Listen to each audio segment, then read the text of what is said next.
Are you like most sales and other professionals who want to grow their wealth faster than what they are currently doing through their company 401k, even with that company match, the stock market, or just plain saving money? Would you sleep better at night if you had the financial freedom to be job optional in just 3 to 5 years through investing in real assets? Maybe you don't want to stop working, but wouldn't it be cool if you could retire a decade earlier than most and do the traveling you and your family have planned for years while you're still young and can enjoy it? Let's face it, most busy professionals don't have the time or desire to take on more work outside of their W-2 to grow their wealth. On The Wealth Flow, each week we share the stories, the investments, and take a deep dive into the various asset classes that can deliver that accelerated growth to your portfolio passively. That's right, no extra work for you. Instead, we'll put your money to work. Learn what the 95% aren't talking about and join the top 5% of earners today on The Wealth Flow.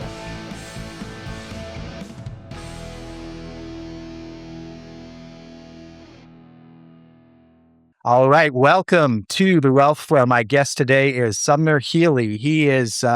Sumner did not plan to become a land investor. Instead, land found him. He spent his early 20s doing what most entrepreneurs do: build things, breaking things, and figuring it out as he went along. He had an e-commerce store or two. He also served local businesses. He was scrappy and had some small wins under his belt. And when he found land, since then he has completed 408 flips. He has taught hundreds of investors how to do the same, not by giving them a course to binge watch, but instead by installing a system that actually runs. So, Sumner, I am looking forward to our conversation today. Thank you, Thanks Keith. Oh, sorry. No, all good. Thanks for being a guest on The Wealth Flow. Yeah, no, I'm excited, man. I appreciate the intro. Only asterisks I would add, maybe my team gave some misinformation. I think we're at 800 deals now, or right under 800 deals. We'll do about 144 this year alone. So blame it on my team, though. I think we must have sent you the wrong number, so apologies. No, all good. All good. No, I appreciate that. And love to find out how we got there. But I typically, with every guest, I like to hear where you grew up, what eventually got you into this world of real estate investing. Yeah, I have kind of an interesting backstory. So I grew up in a very small town called Big Sur, California. It's on the Central Coast. Town of maybe 1,000 people at most. I was about an hour and a half away from the closest grocery store. I was born in a little log cabin, and I grew up in just a kind of a very alternative setting. My mom was 18 when she had me. I think that kind of put a fire under my butt at a very young age to want to create some stability in my life. And I equated finances with stability, and I equated finance with business. So I was like, okay, I guess I'm going to be a business guy. And honestly, to some extent, it wasn't even really a conscious choice. I just kind of remember always daydreaming about business, even when I was in elementary school. And frankly, like I had a very bumpy first 18 years on this planet. I was put in special needs classes in second grade. I was held back. I wasn't really athletic on the different sports teams or super social. And I grew up in a very, very rural setting. So when I went to school for the first time, I was like a fish out of water.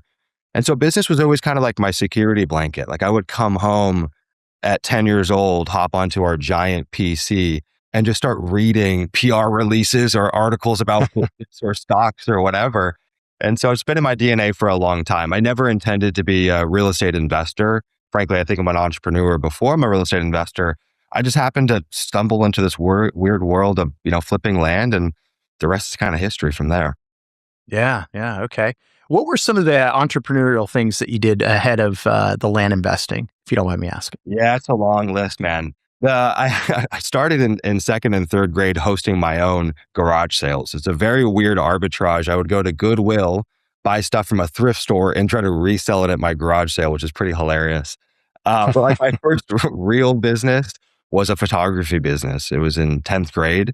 And so when I was going to high school in a place called Carmel, California. It's pretty rich, ritzy and upper crust and fancy. And so ton of nice houses. And these houses, when they're built, you've got the architect and you got the GC and you got the realtor and on and on and on again. So I started taking photos of these houses, and I'd take, one photo and sell it to 3 or 4 buyers on the back end. And it was a decent business. I'd charge $500 a pop per client and sell them to the realtor and the architect and so on and so forth.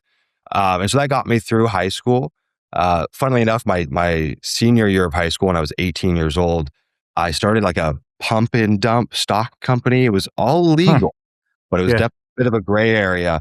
I started reading these press releases. I was signing up to all of these different newsletters for people promoting stocks. And in the press release at the very bottom of their emails, they would have to disclose how much they got paid to talk about the stock. And these are like super low cap pharmaceutical companies, not even on any of the big stock exchanges, right? I was like, these guys got paid 15 grand to write an email. What's going on here? And this is back in the day where you could run Facebook ads and get someone's name and email for like less than $1. So started running Facebook ads, built a newsletter, and it was like, hey, we send out weekly stock tips. And what I did is I started going into these emails. I found the disclosure with how much they made and the name of the person. And I went and found their LLC or found their contact information, tried to skip trace them and called them. And so I started JVing with these guys. I said, hey, I've got an email list of a couple thousand people that didn't know I was in high school. And I would write these articles about weird speculative stocks. Now, it was all on the up and up. It was legal as long as you're disclosing. But that was a very weird business. But that was like my first hit of like leverage. Like, whoa, I wrote email and I got paid $5,000. Like, this is insane. And then from there, kind of the abridged version, my first like big business outside of high school was a textbook arbitrage business. We were selling 500 to 1,500 textbooks per month, buying them all across the country. Then I had a private label e-commerce company selling tactical flashlights on Amazon, then a gym, then my personal training. And then I did a internship for Raytheon, the government contractor. Came back to San Diego, found land. I was 24 years old, and that's really what I've been doing ever since. Yeah. Okay. Fantastic. Well, let's dive into the land. What got you into your first deal that, kind of was an aha moment that there's something here that you want to double down, triple down on? Well, I think the aha moment actually came before the first deal, which is interesting. Like a lot of folks, like I would casually listen to Bigger Pockets even before I was thinking about investing in real estate. And so this was 2018, 2019. I started getting really serious about going through Bigger Pocket. And I was living in Poway, California. That's like North County, San Diego. And I was like, you know what? I see a bunch of ramshackled houses. Why don't I go knock on those doors and see what happens? So I started door knocking for a few months. I would leave little handwritten letters on the doorstep. Frankly, nothing came from it. I did that for like 3 or 4 months and literally nothing, like no calls back. I got nose at the door. And I was like, shoot, something is just not clicking here. And so I found this guy on a Bigger Pockets episode named Jack Bosch. There's this German dude. And he was talking about how they were marketing to tax delinquent landowners. And I was like, oh, that sounds interesting. So I go online and start Googling for tax delinquent lists. Probably never heard of this. It's called Elko County, Nevada. It's northern Nevada, middle of nowhere. And the thing with these tax delinquent lists, some counties make you pay for them. Some counties will send you a CD-ROM with the list, or like they'll actually print it, send it to you. But the thing about Elko County, Nevada is they had it for free just as a CSV file. So I was like, oh, I'm going to work there. It's easy to download. Downloaded that, spent a couple weekends handwriting letters. Again, my girlfriend helped me. And 50 of those and sent them out. And this was the aha moment, was the fact that I was actually getting calls back. Everything with like single family houses prior to that was zero traction. I sent out 50 letters. And I got one lead that really changed everything for me. It was the son that called me. The father owned the property. Son wasn't on title, but the son calls me up. And they were just so motivated and like very disinterested with the property. I was like, this is interesting. Like they really didn't give a hoot about it. Probably didn't know how to underwrite the deal. So like I didn't know what it was worth. And I got cold feet at the last minute in terms of buying the deal.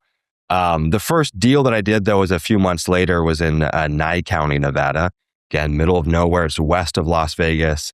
I actually used a print house. I sent out 1,000 letters and I bought a little 1/4 acre infill lot. I bought it for $1,027 and like 72 cents. Some like bizarre number. And what I did is I mailed out a 2-page letter. First page is like my cover letter. Hey, I'm Sumner. I want to buy your land. Second page was just straight up a purchase agreement. And so I went through this market. I priced out all the land on the front end before I even really knew what it was worth and before I talked to the sellers. And so I just did a blind offer. And this husband and wife called me in San Francisco. They said, we're looking to go to the Philippines. We want to get rid of this property. And I said, sure, I'll buy it. I don't think I can lose it $1,000. I ended up selling $2,400 on Facebook 2 weeks later to a woman in Michigan. And at the time, that was a lot of money. I was like, oh my God, but also just the ease of that transaction. I mean, really all I did was kind of move papers around and talk to sellers. And I was like, oh my God, I could do 1,000 of these a year. Now our business today looks way different. We don't do deals that look like that at all. And we can talk about that. But man, that was the first deal, and I was hooked ever since. Wow. Okay. And so if you're living in California, in Southern California, and you're investing in Nevada, which is still not that far away, I guess. Did you actually put boots on the ground on these when you saw them before buying them, or was it? Yeah. It's a blessing and the curse with this business because you can literally buy land anywhere in America. The curse is, you are buying these typically sight unseen. And so you do incur some level of risk there. I actually built a software company called Land Insights that I still run today that essentially remedies this problem. And like the mapping system that we use now, most real estate tools use satellite imagery. We actually use aerial imagery from airplanes. And so, I mean, you could literally, if someone's walking on the street, you could see the shoelaces on their shoes. That's how crazy the resolution is. Because most you do buy sight unseen, including that first one. Now, what I did was a little cheeky because I was so nervous. I found a dude on Facebook Marketplace and I had him go take pictures with his iPhone for like $40.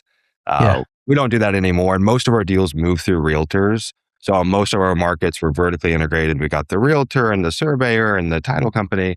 And so at some point in that process, we will get boots on the ground. But typically these days, we're already contracted and then we have our realtor go out, take some photos. And so we've gotten really good at underwriting and running due diligence, sight unseen.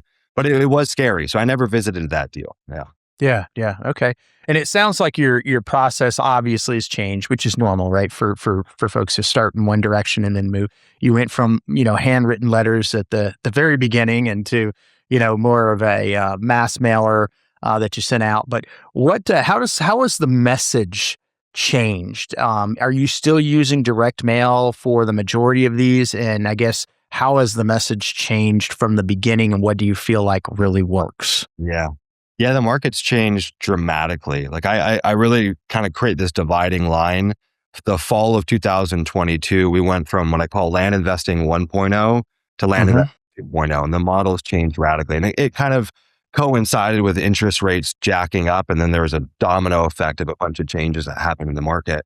When I got started in 2019, all of my peers and what I had been taught is essentially you're just leveraging this really big blind spot, this arbitrage opportunity, and you're just taking low-hanging fruit, as in you just send out a ton of marketing and you're playing the odds that someone will say, yes, I want to sell at 30, 40, 50 cents on the dollar. That game has changed a lot. So we don't really, what we do today looks nothing like what we did back then. The other thing with that old model is when I first got started, everyone was going after properties that are, I'd say sub $20,000. Most of them are probably sub $10,000. And that model is really hard to scale unless you come in well capitalized, because you never get these big liquidity events, these big pops of cash, right?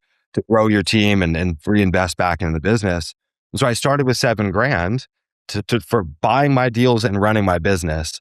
And so, every deal we would sell, I'd make $2,000 or what have you, nothing large.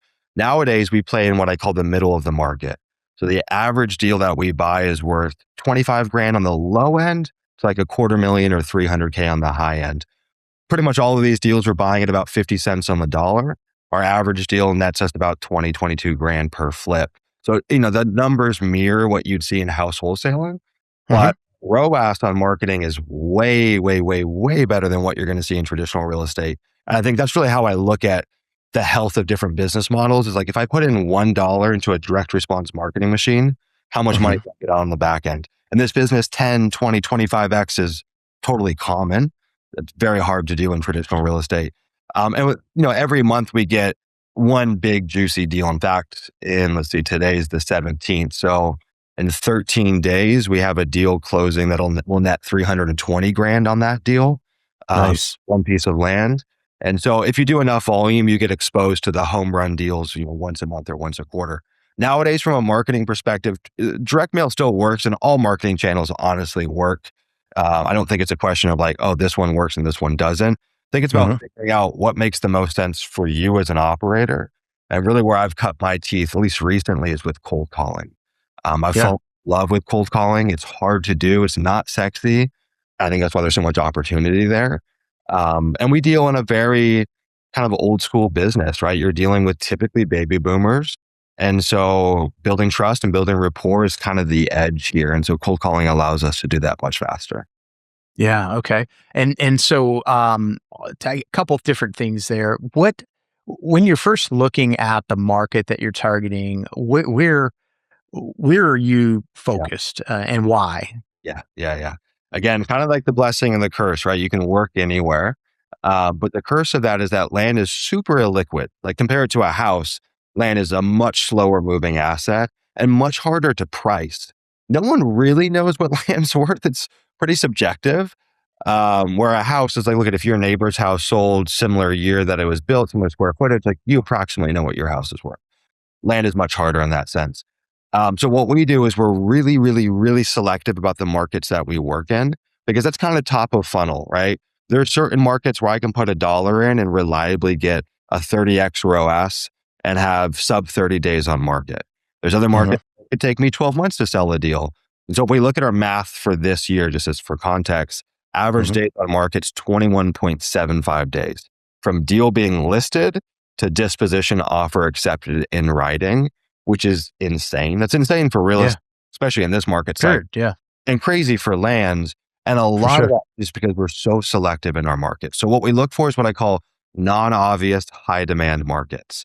So if you looked at the markets that we were working in, you'd say, Sumner, why would you ever want to buy land there? I've never even heard of this county. We're not working on the outskirts of Raleigh or outskirts of Dallas or those super obvious rural markets that are close to a metropolitan market. Those places are bloodbaths. They're very competitive on the acquisition side, and there's usually just a lot of inventory there that's hard to sell through. And so we're working in places that you probably never heard of, but what we look at is what's called sell-through rates. So in Land Insights, the tool that I built, we look at every single county and every single zip code in America, and we track the sell-through rates. What a sell-through rate is we look at how much active supply is there and how long does it take for that active supply to sell through. So some you might have 100 active listings and 100 sales in 12 months. It's 100% sell-through rate over a 12-month period. That's kind of the floor of what we look for. But honestly, a lot of our markets, all of the land inventory is changing hands every 3 months, every 6 months. And again, places that aren't really obvious. And so we look at the US, we create these relative comparisons for every county, every zip code. And the tool just says, hey, right now, these are the hottest 15 counties that you should be working in. Then we go and start working there, right? And demand is ever evolving. Like when I got started, the Southwest was really hot. Now, not so much, right? Southeast is pretty strong. Northeast, parts of the middle of the country are doing really well. And so demand is always evolving every couple of years, and we just stay on the bleeding edge of that. Okay.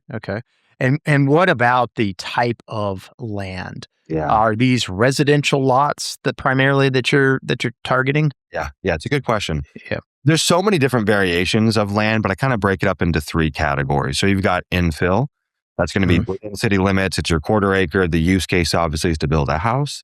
Then you have like rural infill. So that might be 30 minutes to a couple hours outside of a city, usually outside of city limits. But again, main use case is going to be to build a home. And those are like, half acre, quarter acre to maybe 5 acres.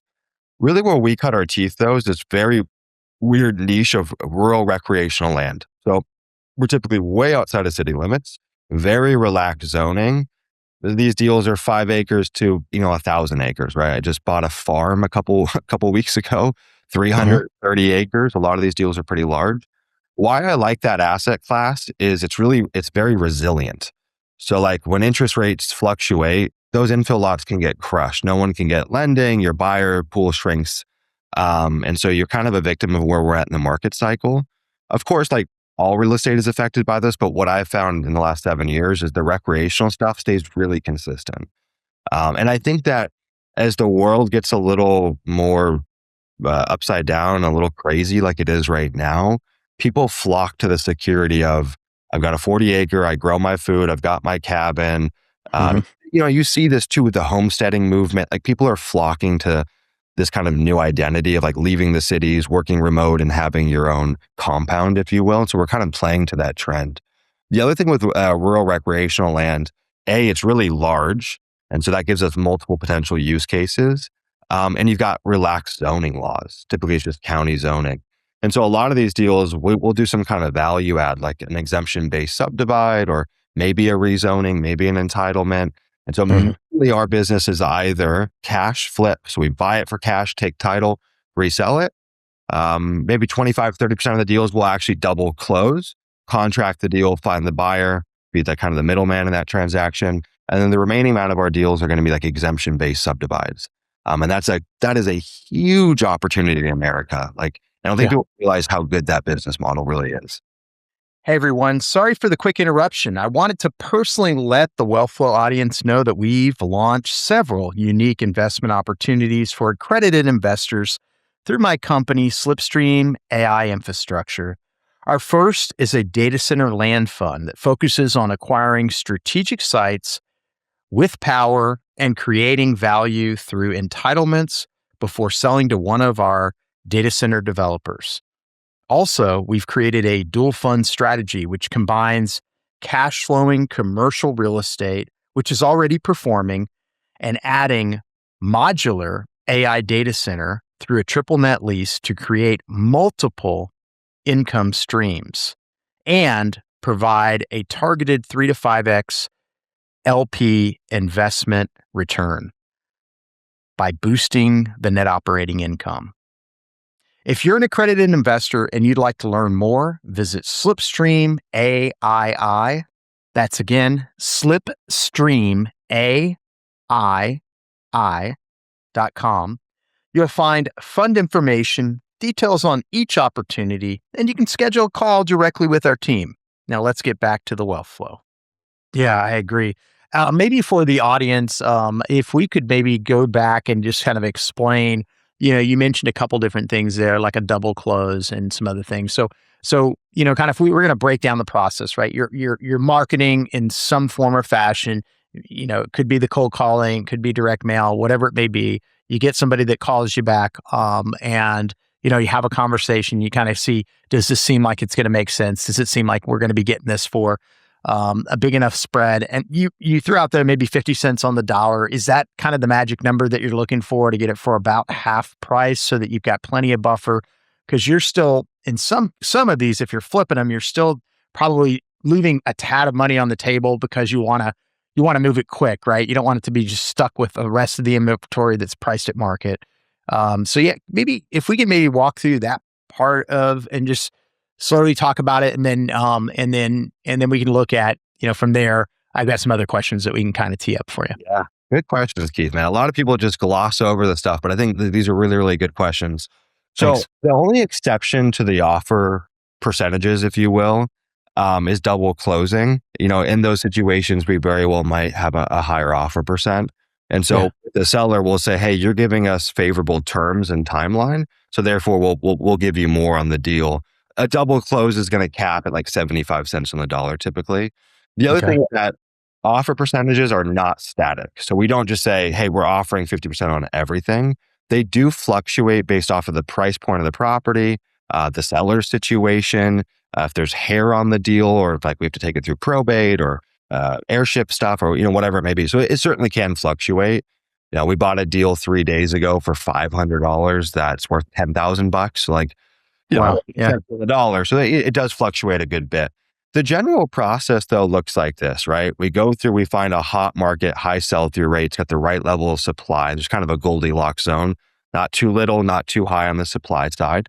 We then find, what is the theme of this market? Is it a recreational market, an infill market, what have you? And so we just target that range. I don't go into, a county in Wisconsin and say, I'm going to market to every piece of land there. I find what's off within that category. We market to that. Now, one thing is like we are meticulous about scrubbing our data before we market.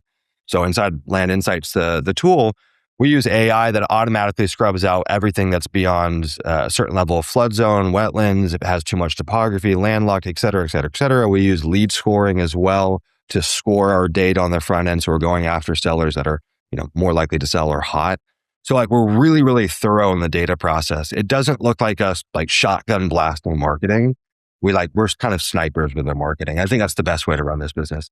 If we're talking about cold calling, the general process is, we scrub all the DNC, the state, federal DNC, known litigators, clean the lists, follow the rules. We absolutely have to play by the rules here with any, TCPA-based marketing. Pick up the phone, give them a call. If they're qualified and they're interested in potentially an offer, we will actually on that cold call throw out a range offer. It's just kind of like a pre-qualification, like a temperature check. So on that first call, our cold call teams got the deal pulled up. They'll underwrite the deal. They'll say, hey, Mr. Seller, I think we can pay between X and Y. We can sit down with our team and talk about it further. Would you want to have a call with Jordan, our acquisition manager, or what have you, right? Not every prospect's ready for an offer on that call, but we try to. We want to set a hurdle to see if they jump over it or how they respond.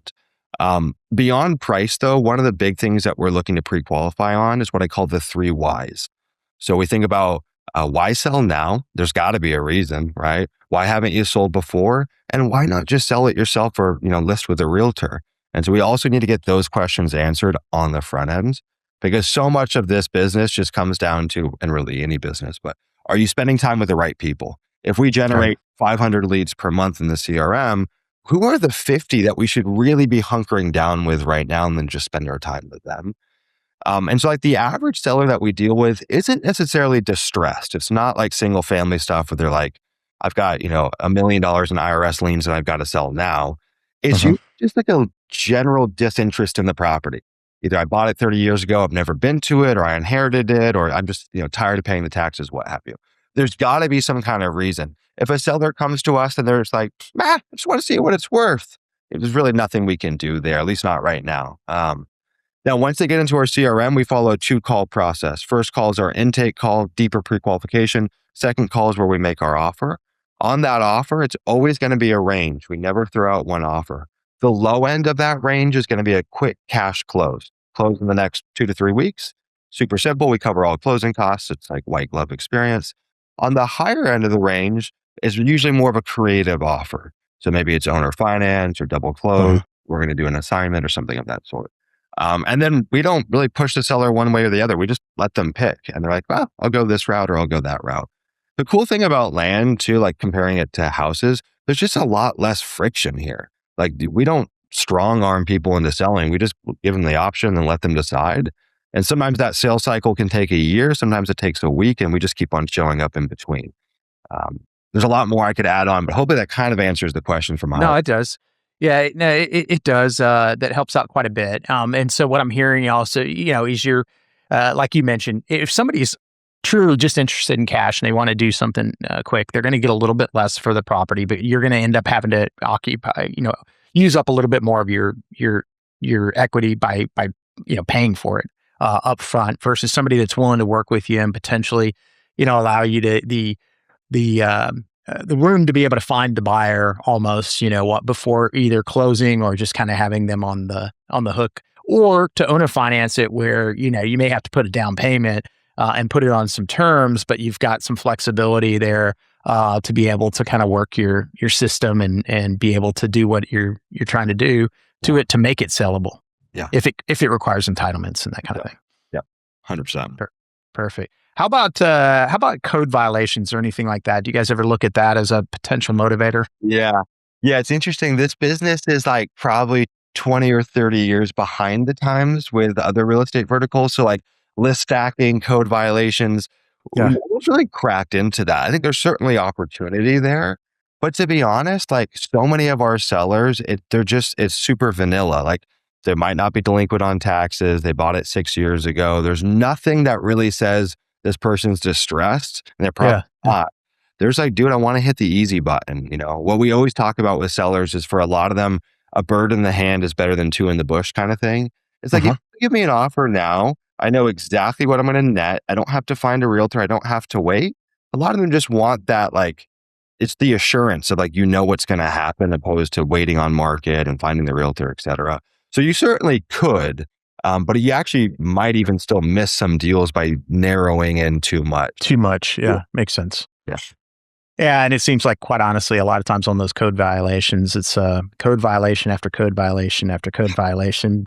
The city still hasn't done much. They might eventually mow it or whatever needs to be done, but it doesn't necessarily mean they're going to sell it. So, what about the angle? So let's maybe go back to the recreational rural land and look at some of the. Can you give us maybe some examples of some of the entitlements or zoning that you may have changed, or things that you've done to a property that was designed for a certain use, or maybe was just kind of unrestricted, but where you did something to make and create value?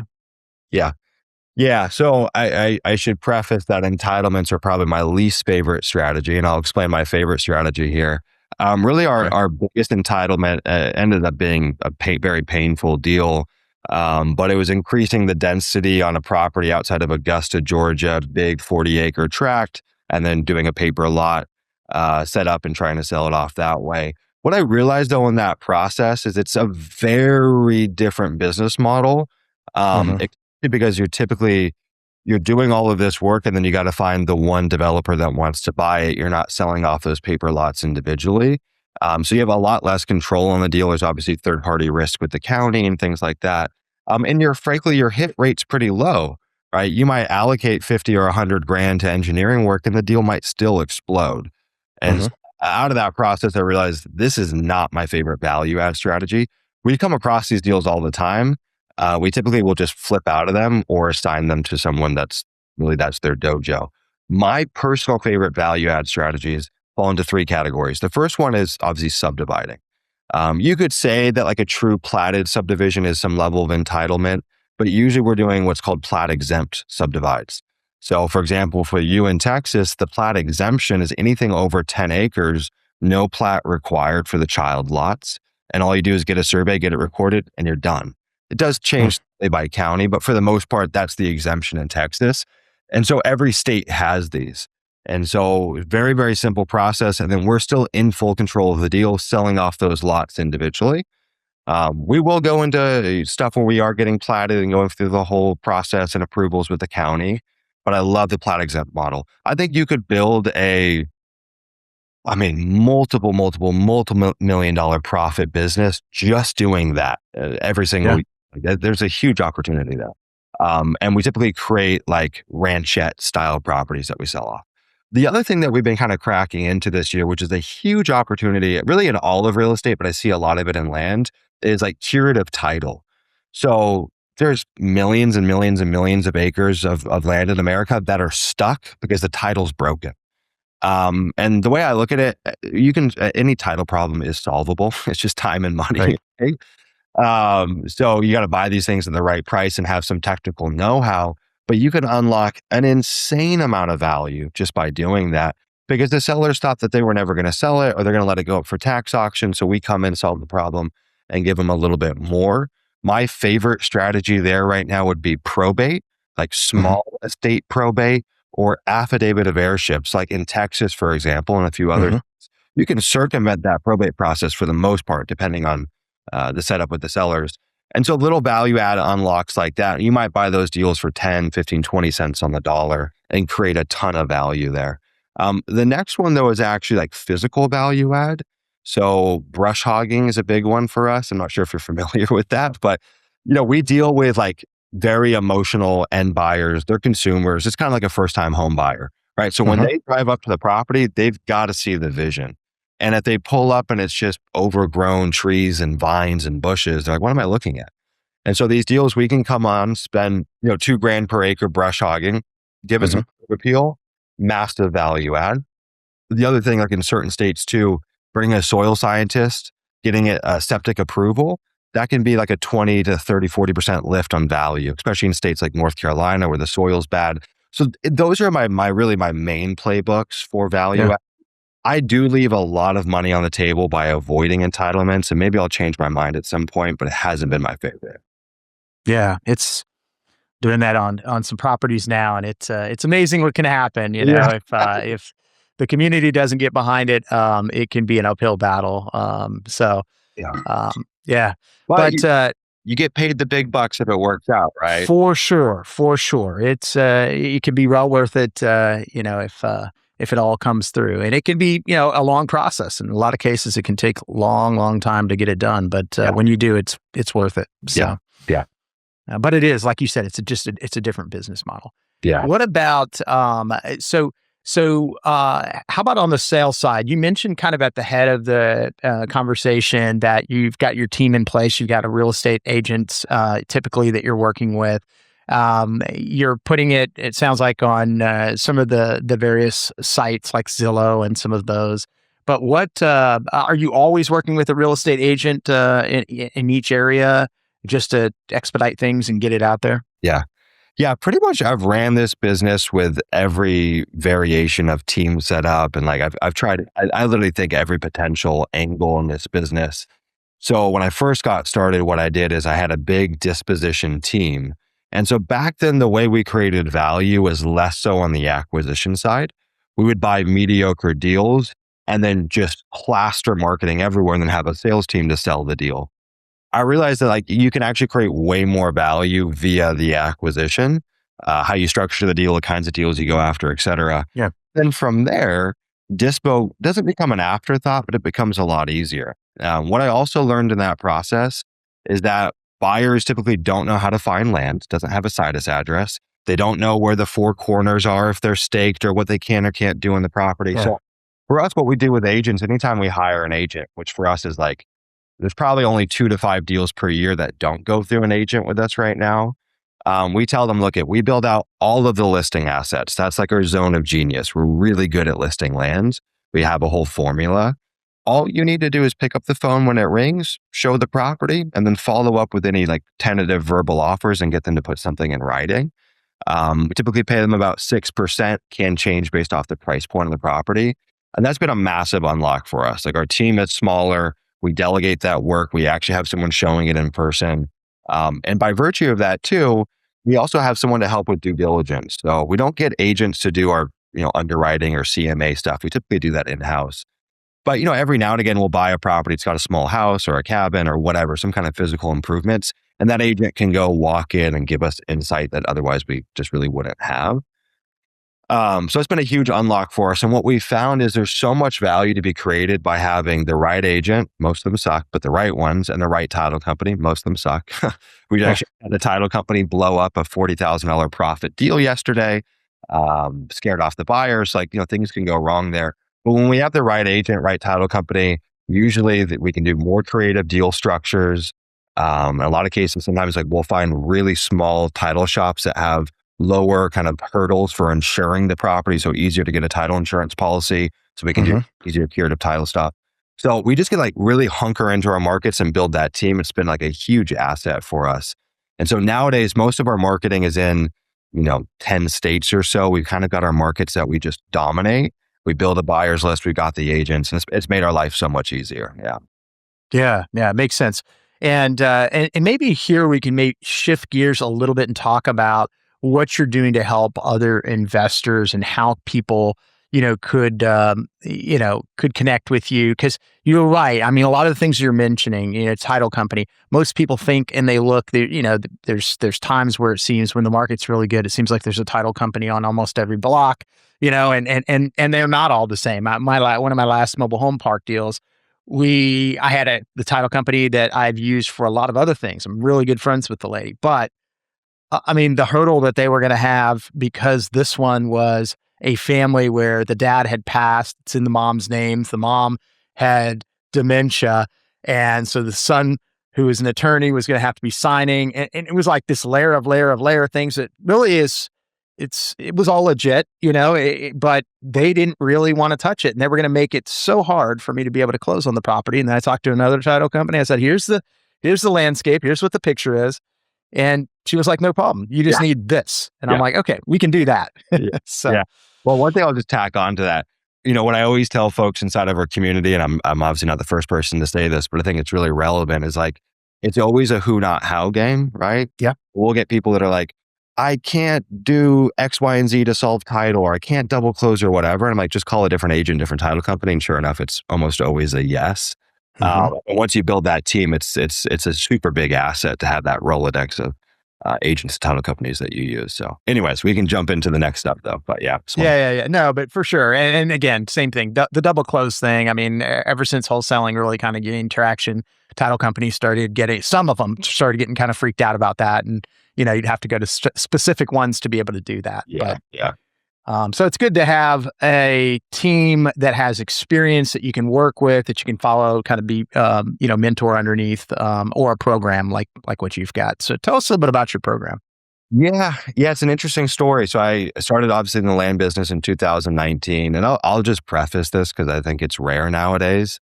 I still make the majority of my income from actually running the land business. I feel like people end up teaching and then abandoning the thing that they do. In fact, this year we'll look at our best year ever in the land business. So like, I'm absolutely on the bleeding edge of this stuff. But when I started the land business, a lot of the deals we were doing were through land.com. So like a CoStar platform. And so I get these cold emails from people and they're like, dude, I know you're not an agent, but why are you listing so much land? Like, what are you doing with these properties? And so this guy named Levi was the first person I ever coached, 2020. He was in the same town as me here in San Diego.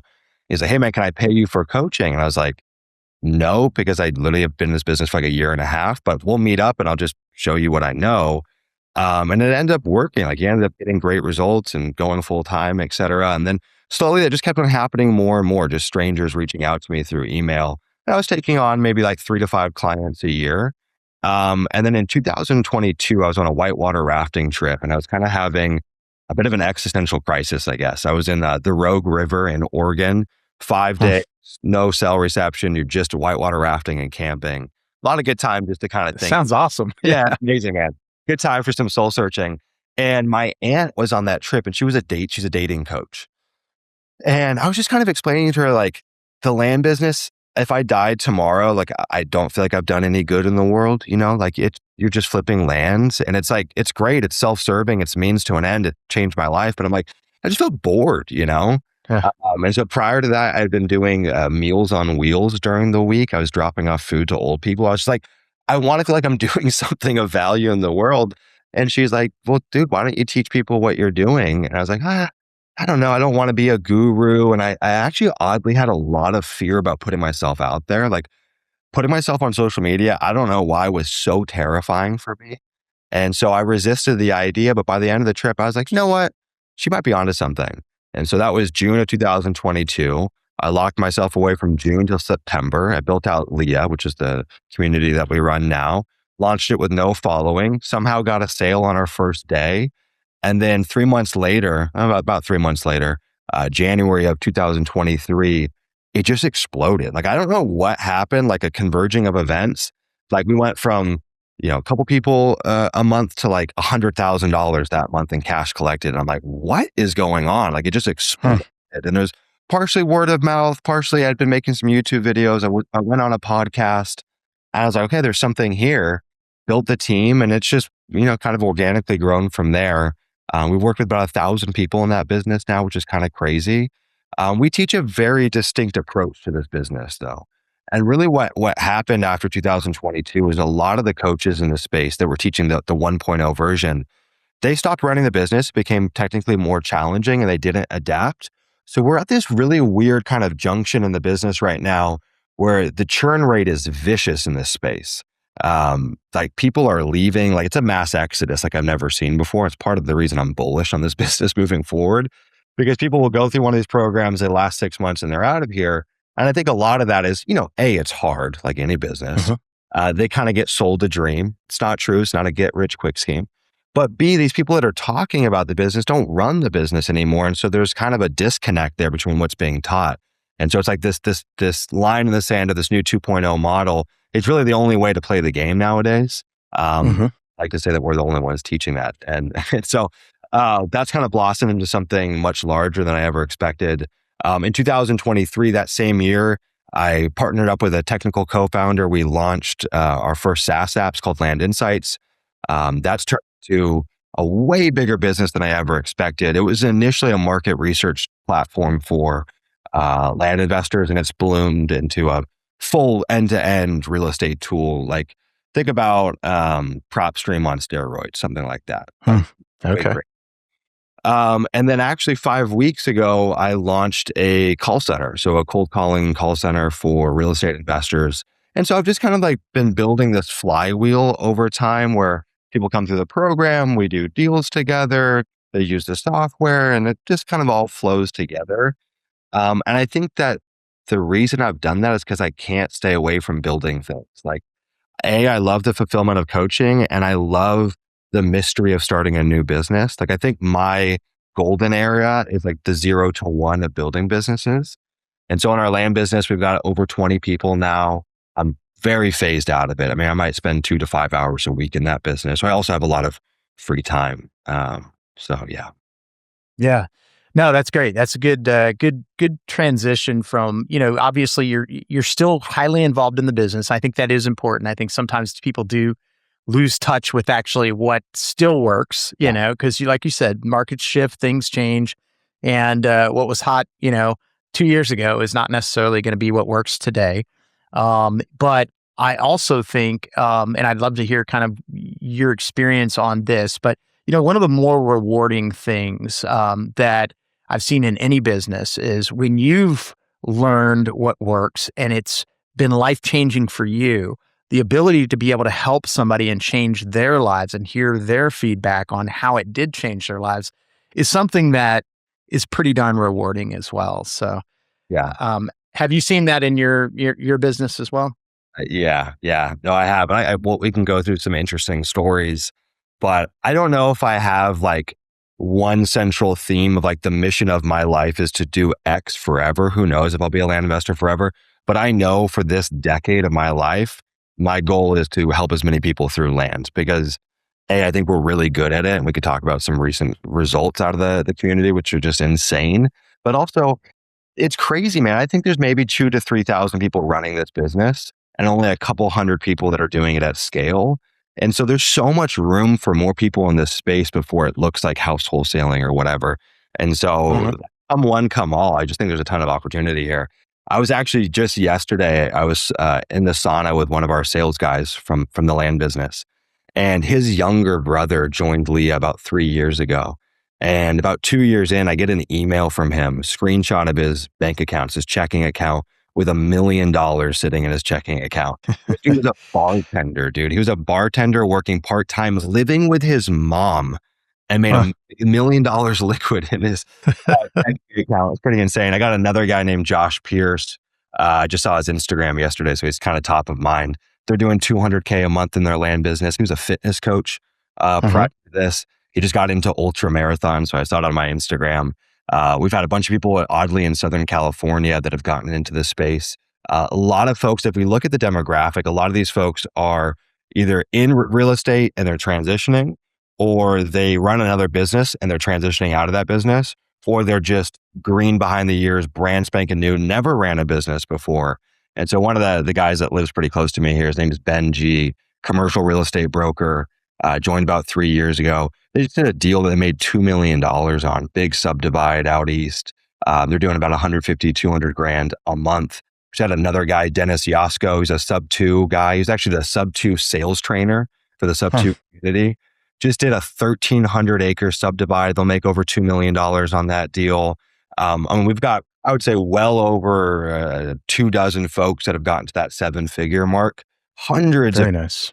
at 6 figures a year, like hundreds and hundreds. Like our hit rate, I would argue I don't have it in front of me, but I would argue our hit rate's about 50% for the folks that go through the program that end up going full time, which is pretty insane. I mean, like most programs, For sure. Yeah. 15%. You can lead a horse to water. Doesn't mean everyone's going to actually follow through. But I think the stuff that I really geek out on is that we've had people from different countries run this business. And that's really cool to me because you don't have to be an American citizen to buy real estate in America. And we actually have this guy in Argentina. He joined when he was 19 years old. He joined about a year and a half ago. Dude, it took this guy a year to get his first deal. And during that year, there was like 4, maybe 5 times where he came to me and he's like, I'm quitting. He had no money, shoestring budget, sucks on the phone, no sales experience. And I'm like, no, you're not quitting, dude. And he just got his first deal about a month ago. He'll make about $60,000 on that. We've got people in Germany, South America, Australia, all over the world. I think that's the stuff that fires me up. In fact, I just got a JV deal sent to me. It's actually a mobile home park, funnily enough, from one of our members. This guy's in Pakistan, man. Pakistan, tiny Wow. to get started in this business. And so honestly, it's the stories of the small guys that fire me up because that's how I started. I mean, I was a college dropout. I was never talented at anything that I did. I had $7 grand for this business. And so for me, it's those stories that I just absolutely love. So yeah, I mean, the case studies are insane. In fact, if folks go to landinvestor.co, we have like a wall of love and you guys can go look at the endless social proof. It's pretty cool. No, that's great. That's great. All right. No, this has been fantastic, Sumner. If you could, you've mentioned the website. Where else can people find out more about you, and if they want to engage and want to be able to follow you and hopefully sign up as well? Yeah. So 2 like really important places. The first thing I'll share with you guys is the 7-day challenge that I spent the last couple months building out. So it's landinvestor.co/7, the number 7-day challenge. And I can give you that link after. A lot of the programs that we built historically, it's kind of like drinking from a fire hose, right? It's a lot, especially if you have no real estate background. And so I built this 7-day challenge where every single day you've got an action plan, modules to kind of walk you through. You just need to do this today and then this tomorrow. And what that's setting you up for is to get your first deal. And in that challenge, we're showing you how to do it with cold calling. Literally pick up the phone yourself and cold call if you're on a low budget. You could start with $100 to your name and literally do that. And I've actually done this myself. I did 30 days of cold calling myself, 100 dials a day, 2 contracts signed, 2 deals sold, Joshua Tree, California, 20 grand plus in profit on those 2 deals. Like you can literally start with a shoestring budget. And so we have a couple folks per day that are joining that. It's $24. Like it's super affordable. I think that's a great place to start if you're more green. If you're a little more established or you have a little more real estate context, kind of like the middle of the road for you would be our school community. So that's school.com/LIA/about. I'll give you that link as well. $337 a month, super affordable. Me and my team run multiple calls per week. We walk you through reviewing every one of your deals, all of your marketing campaigns, all of your markets, all of your literally hold your hand through the entire process. And the model that we teach there is a true carbon copy of my own business, like to a T, exactly what I do. It's like a business in a box, if you will, where the 7-day challenge is like, let's just show you what's relevant to get that first contract. This is the full kit and caboodle. And we hold your hand through the entire process. And when folks join that too, my team and I will set up a one-on-one call. We'll roadmap out your whole business. I think it's insanely affordable, to be honest. You can join when you want, cancel when you want. So those are the 2 best places to start, I'd say. Okay, perfect. And how about, I've got 2 other questions I ask every guest. One would just be any advice you would give somebody who's maybe just starting out in their investment journey. Oh, man. Yeah. So I have this weird thing that is anecdotal. Okay. It's not like I've back tested this, but I call it the 3-year rule. And I think this is very true in the land business and probably true in any business. You really owe 3 years to the game if you want to be successful. And the way it works is always the first year, you are never as far along as you want, right? Never. Like you always undershoot your targets. People come in optimistic. It doesn't happen. A lot of people they're deflated and they quit right then and there. And I just think that's such a weak approach. You've got to have some intestinal fortitude. And I think you have to have realistic expectations. By the second year, folks usually know what they're doing. They see the light at the end of the tunnel. They're making some traction, making some progress. But usually the pipeline that you've built, you might have a lot of money on paper, but it hasn't fully caught up to you yet. And you're still reinvesting in the business. So you don't really feel the effects. And then year 3, I see this time and time again, and it's true for my story. You end up way further along than you would ever expect. It's like all of those other years compound and finally you get that quantum leap. And so my thing is expect to put in 3 years. But if you can put in 3 years, you could change your life in those 3 years, but you can build a skill that could pay dividends for the rest of your life. And the cool thing is most people will not spend the 3 years doing that. And so it just weeds out most folks. In fact, when I talk about people in this business that have, made six figures inside of Leah, that doesn't mean that all of them stick around. The crazy thing is we have folks that might make 120 grand their first year. Okay. They wanted to make a quarter mil. They feel deflated and they quit. They quit because there's an expectation mix match. And so I just think have realistic expectations. You're not going to get rich tomorrow. You're going to work your ass off. There's a really big learning curve. And if you can stomach that, you're going to dominate. Yeah. It's so easy to be successful. Like you just have to stick around and iterate and learn and learn and learn. And like it will work out in your favor. But most folks just don't think like that, which is crazy. Yeah, no, I love that. I had not heard the 3-year rule, but I look back at my own life, and that definitely has been true. Yeah. And you probably lost. Unfortunately, you lost some people when you said 3 years. They're like, what? 3 months? Did he say 3 months? 3 years? Yeah. It's like, 3 years to change your entire life. Are you kidding me? I know. Stick it out, make it happen. Man. I know. What I'll just tag on to that. I try to take a very inverted marketing approach for everything that I build. I just try to scare people off because look, I don't really care about having 100,000 members or students or whatever. I care about what are the results that we get you. And so I want to pre-select and pre-qualify the right people in the front end. So if that scares you off, I am not your guy, and real estate's probably not for you, But dude, I look back on my life and I'm like, how did I get so lucky? Like I really live a very charmed life and I'm so content in my life. And I live 10 months out of the year in Bali and then come back to America. It's like, life is amazing, man. And I'm like, why did I get so lucky? And I think there is an element of luck. Like we do have to admit that luck does exist. And I was born in America and it had things back to my favor for sure. But a lot of it is I was just stupid enough to stick around, and I learned from my mistakes. Like that's pretty much it in a nutshell. So yeah. No, that's awesome. That's awesome. All right, one last question for you. And that's just a book recommendation. Doesn't have to be real estate related, certainly can be something that you've read that's been impactful. Yeah. I hope you're okay with me breaking the rules. I'm going to give you 2 books if that's okay. No, that's perfect. Love it. The first one is The Power of Now by Eckhart Tolle.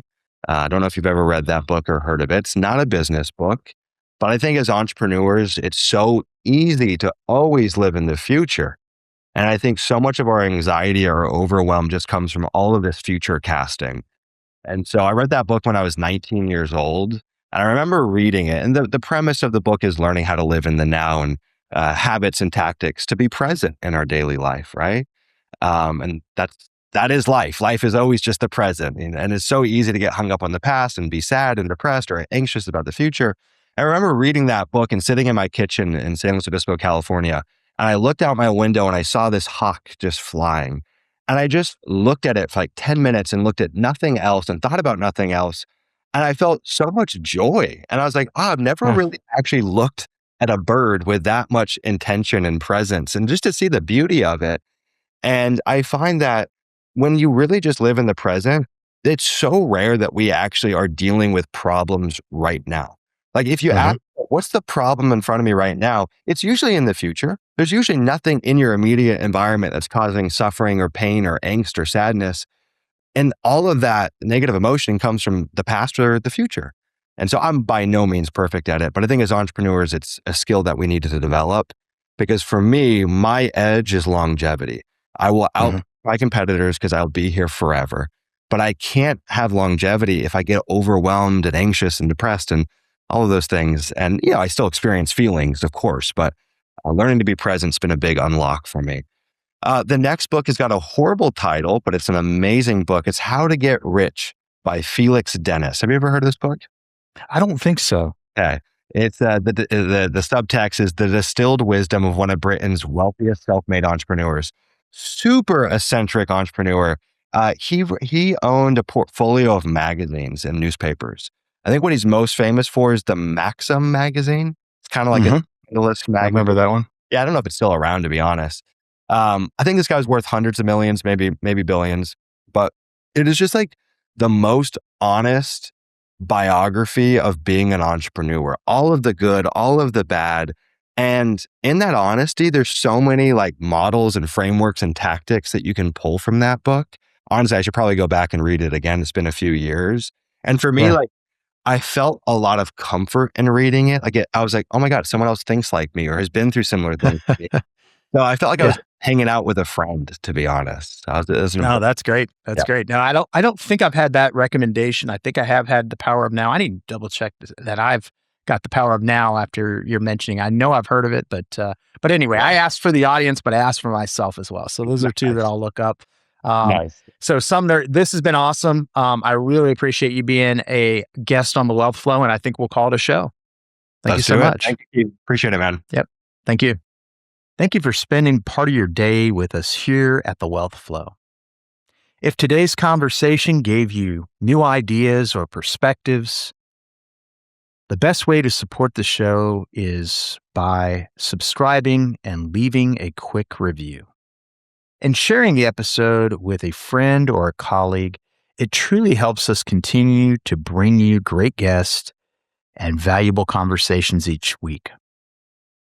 And if you're an accredited investor and interested in the future of AI infrastructure, be sure to visit slipstreamaii.com. There you'll find information on our current investment opportunities, including our data center land fund and our innovative dual fund that combines commercial real estate with modular data center. You can also schedule a call with our team to see if one of these opportunities is a good fit for your investment goals. Thank you for listening to The Wealth Flow, and we'll see you in the next episode. Being that you're still here, I trust you found value in this episode. I personally wish I would have known these guests and strategies when I started my wealth creation journey. Go to wealthflow.capital to subscribe to our newsletter. And as a free gift, we will send you our quarterly market report and the top 10 things to look for in an investment opportunity. Take a minute to give our show a rating and review. Help us reach 1 million professionals by subscribing and sharing this episode with someone you know who could also find value in it.